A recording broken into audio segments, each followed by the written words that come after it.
Aceh, dugaan sementara 9 PT. Sumatera Utara ada 8, untuk di Sumatera Barat diperkirakan ada 14. Baik, bismillahirrahmanirrahim. Assalamualaikum warahmatullahi wabarakatuh. Selamat siang, salam sejahtera, Om Swastiastu, Namo Buddhaya, salam kebajikan. Yang terhormat Pak Jampitsus, Pak Kasum TNI, Pak Kabar Eskrim, Pak Dirjen, Pak Irjen, Dadagaku, Pak dari KLH Lingkungan Hidup, dan Satgas beserta jajaran.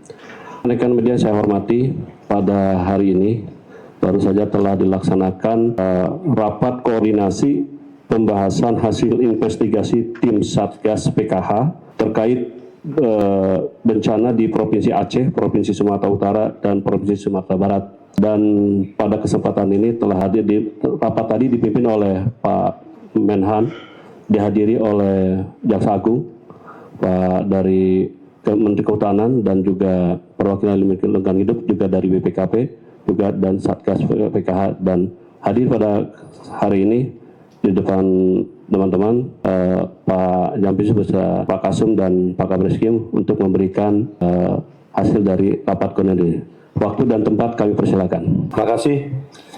Assalamualaikum warahmatullahi wabarakatuh. Selamat siang rekan media semua. Jadi tadi pagi ya telah dilakukan rapat koordinasi Satgas PKH terkait dengan progres dan kebijakan lanjutan dilakukan oleh Satgas PKH terhadap bencana yang terjadi di 3 provinsi tersebut, dipimpin oleh Pak Menhan dan dihadiri oleh Pak Jaksa Agung, Menteri Kehutanan, Menteri ATR BPN, dan rekan lain seperti ada Inspektur Utama dari Kementerian Lingkungan Hidup, Wakil Kepala BPKP, dan para anggota yang tergabung di Satgas PKH dari 12 kementerian. Rapat tersebut berjalan diawali masing-masing laporan yang dipaparkan baik dari Satgas Garuda dan dari Pak Kabar Eskrim, dari Kementerian Lingkungan Hidup, Kehutanan, khusus menyangkut identifikasi penyebab bencana tersebut. Jadi pada pokoknya telah diambil kesimpulan beberapa hal. Yang pertama, dapat kami sampaikan bahwa Satgas PKH sudah melakukan langkah identifikasi perbuatan pidana dan selanjutnya akan memastikan siapa yang bertanggung jawab secara pidana atas bencana yang terjadi. Ini akan dilakukan penegakan hukum baik dari Barreskrim Polri, Dirjen Gakum Kementerian Kehutanan, Kementerian Hidup maupun Kejaksaan. Dan dapat rekan media ketahui seperti yang disampaikan beberapa waktu lalu bahwa ini sudah ada 1 yang ditangani oleh Barreskrim Polri atas nama perusahaan PT TBS. Tetapi dari laporan anggota Satgas PKH tadi, kita sudah mapping perusahaan mana saja penyebab bencana ini. Sudah diketahui identitas, sudah diketahui lokasi, sudah diketahui perbuatan pidana seperti apa yang terjadi. Kedua, selain proses pidana, kepada subjek hukum yang dinilai bertanggung jawab, tidak saja perorangan, korporasi pun akan dikenai pertanggungjawaban pidana. Selain itu, juga diputuskan tadi akan dikenakan sanksi administratif berupa evaluasi perizinan. Jika mereka memiliki izin, akan dilakukan evaluasi atas perizinan yang telah dikeluarkan kepada korporasi yang terindikasi menjadi subjek hukum penanggung jawab pidana yang telah terjadi. Kemudian yang ketiga, Satgas PKH juga akan melakukan perhitungan kerugian atas kerusakan lingkungan dan akan memberi beban kewajiban pemulihan keadaan sebagai dampak dari bencana yang terjadi kepada pihak yang akan dimintai pertanggungjawaban. Jadi selain dengan penegakan hukum berupa proses pidana, akan juga dikenai evaluasi perizinan, dan yang ketiga akan dikenai tuntutan kerugian lingkungan yang terjadi. Yang keempat, guna mencegah kejadian bencana berulang kembali, pemerintah akan melakukan evaluasi regulasi peraturan di sektor lingkungan hidup, kehutanan, tata ruang wilayah, energi dan sumber daya alam, termasuk perbaikan keseluruhan tata kelola.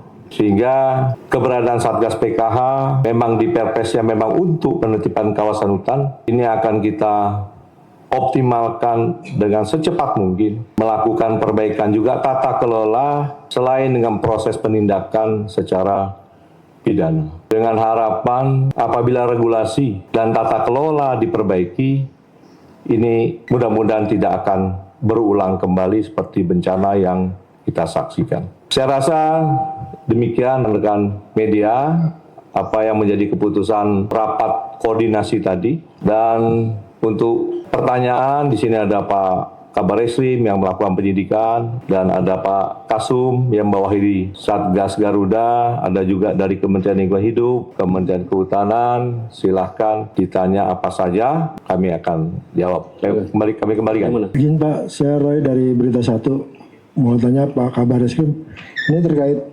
BTTBS ini ada 17 orang yang sudah diperiksa, dan dari 17 apakah ada saksi ahli atau ahli apa saja gitu Pak yang dilibatkan Pak? Terima kasih Pak. Sudah kita periksa 3 saksi ahli. Jadi semuanya hasil pemeriksaan sudah memeriksa 19 saksi, ada 16 saksi dan 3 saksi. Saksi ahli itu dari Dinas Lingkungan Hidup Provinsi, kemudian dari Balai Pengelolaan Hutan Lestari, dan dari Pertanahan, ya. Itu.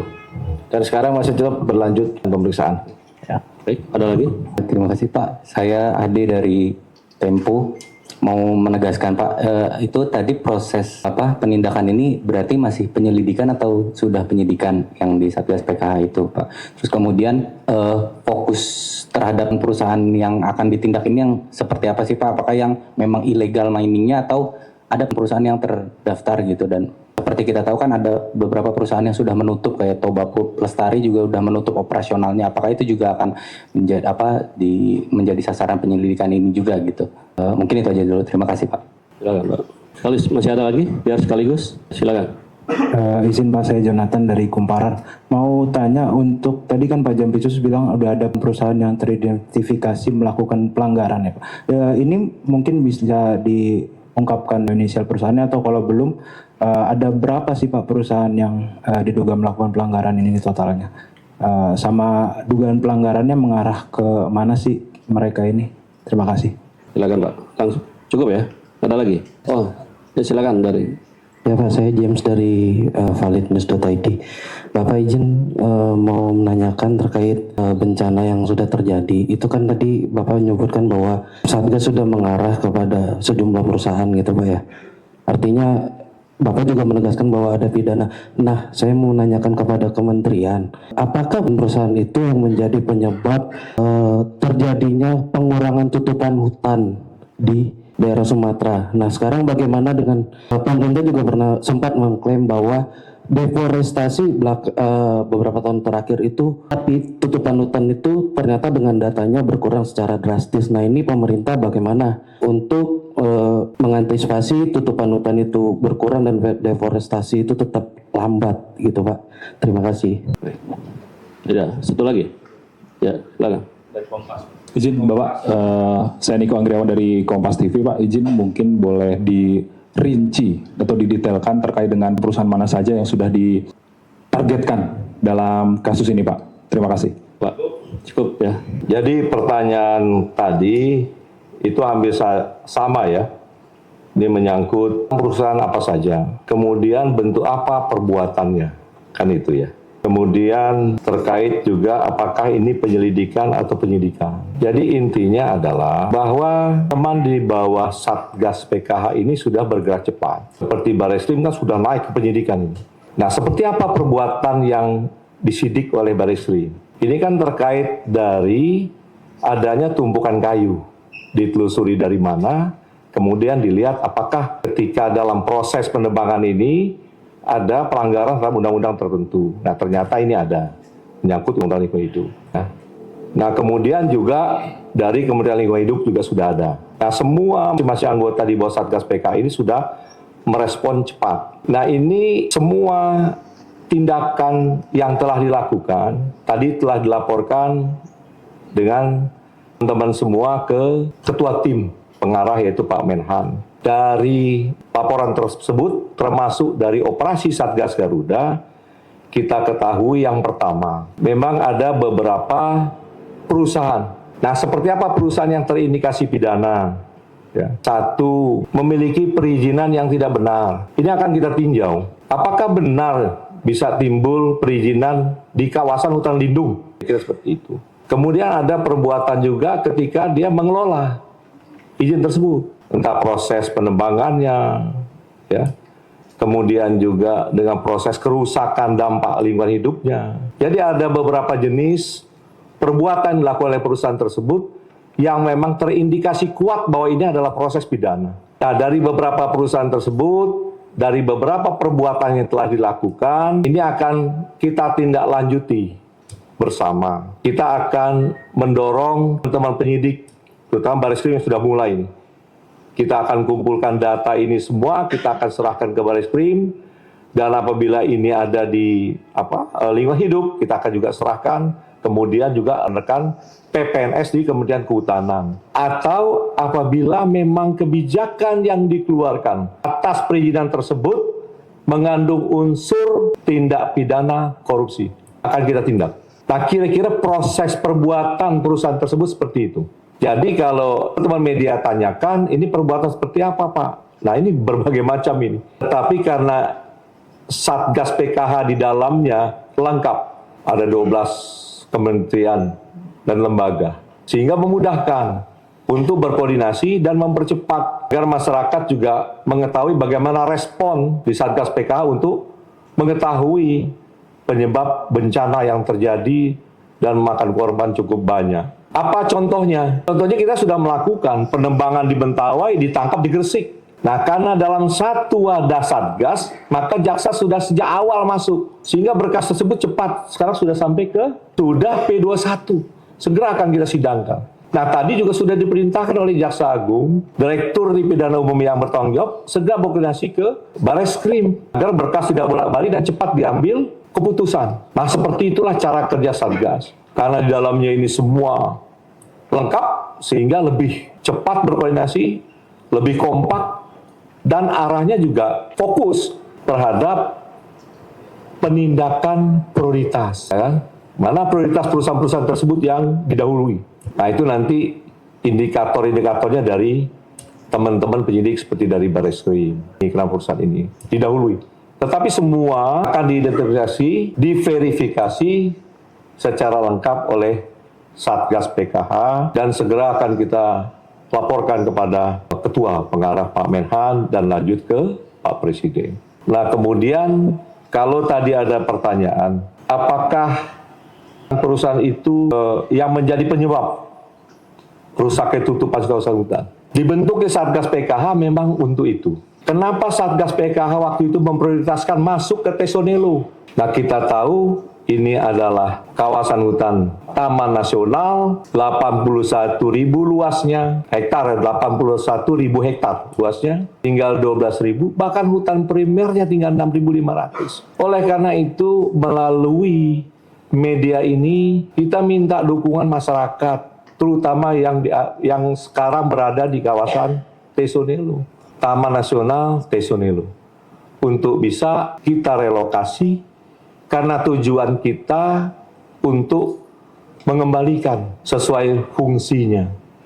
Bayangkan kalau Satgas PKH tidak cepat masuk ke kawasan Tesonelo. Tinggal 6.500, kita perkirakan tidak sampai 2 tahun, setahun lebih habis. Maka hanya tinggal kenanganlah kawasan Taman Nasional tersebut. Dan ini salah satu mitigasi mencegah untuk terjadinya bencana. Jadi Satgas PKH fungsi seperti itu. Nah, termasuklah di 3 provinsi yang terjadi bencana ini, maka kita akan segera verifikasi semua penyebab terjadinya bencana. Baik dari regulasinya, baik dari perbuatannya, sanksi apa. Nah, seperti dalam media sampaikan ketika jaksa menuntut perkara tipikor terhadap kerusakan lingkungan hidup di Bangka Belitung 271T. Kan banyak itu perdebatan di masyarakat. Tapi intinya adalah bagaimana mencegah terjadi bencana. Prioritas ketenangan, kenyamanan kehidupan masyarakat, keselamatan masyarakat menjadi nomor satu. Nah, saya rasa itu semua sudah terjawab. Untuk identitas perusahaan yang banyak ditanya, di kita ada, tapi nanti Kapuspen bisa sampaikan inisial. Tetapi jumlahnya ada berapa Pak dan Satgas? Silakan. Mohon izin. Untuk yang di Aceh, dugaan sementara yang terimbas langsung, yang terkait langsung dengan DAS daerah aliran sungai, itu ada 9 PT. Untuk yang di Sumatera Utara, DAS yang di Batang Toru, Sungai Garoga, kemudian yang di Langkat, termasuk longsor yang ada di sana, itu ada 8, termasuk dengan kelompok PHT, pemegang hak atas tanah. Kemudian yang untuk di Sumatera Barat, dugaan terhadap subjek hukum yang ada, identitas perusahaan lokal, diperkirakan ada 14 dari 3 wilayah daerah aliran sungai yang menjadi penyebab. Demikian informasi sebentar. Silakan Pak. Baik, teman-teman, barusan sudah disampaikan oleh Pak Jampitsus. Kami rasa sudah cukup, Pak. Apakah masih ada?